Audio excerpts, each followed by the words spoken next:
আপোনালোকৰ বহুতে মোৰ কুকিং ব্লগবোৰ চাই ভাল পায়, সেইটো কাৰণে আজি এটা কুকিং ব্লগ লৈ আহিছোঁ। পিছে আজি ইমান তেনেকুৱা একো নবনাওঁ, নৰ্মেল পতঞ্জলি আটা নুডলছ বনাম। এইটো নতুনকৈ মই খাই বহুত ভাল পাইছোঁ। আৰু কিছুমান মানুহে কেইদিনমান ধৰি মোৰ ৰেচিপি ভিডিঅ'জবোৰত বেয়াকৈ কমেণ্ট কৰি আছে। আপোনালোকে যদি ভিডিঅ'বোৰ চাই ভাল নাপায় তেতিয়াহ'লে কমেণ্ট নকৰিব, মানুহক বেয়াকৈ ক'ব নালাগে, কাৰণ কি এটা 1 মিনিটৰ ভিডিঅ'ৰ কাৰণে আমি বহুত কষ্ট কৰোঁ। আৰু মই এইখিনিতে আজি এটা কথা ক'ব বিচাৰোঁ যে মই মাষ্টাৰ চেফ নহয়, মই নিজে যেনেকৈ পাৰোঁ, যেনেকৈ নিজে বনাওঁ সেয়াই আপোনালোকৰ লগত শ্বেয়াৰ কৰোঁ। আৰু বহুত মোৰ ছাবস্ক্ৰাইবাৰ্ছ আছে যিসকলে মোক মৰম কৰে, ভাল পায়। চ' তেওঁলোকৰ বাবে মই ভিডিঅ' দি থাকোঁ, আৰু আজিৰ ভিডিঅ'টো তেওঁলোকৰ বাবেই।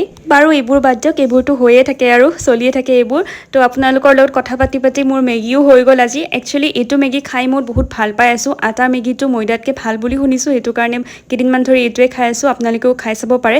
বাৰু খাইছে আপোনালোকে চাগে, মইহে খোৱা নাছিলোঁ। পিছে এতিয়া টেষ্টটো কৰি কৈ আছোঁ দেই কেনেকুৱা লাগিছে। আপোনালোকেও এনেকৈ বনাব পাৰে। আকৌ আহিম নতুন এটা ব্লগ লৈ, তেতিয়ালৈকে সকলো ভালকৈ থাকক। Bye bye. পিছে টেষ্টটো ভাল হৈছে।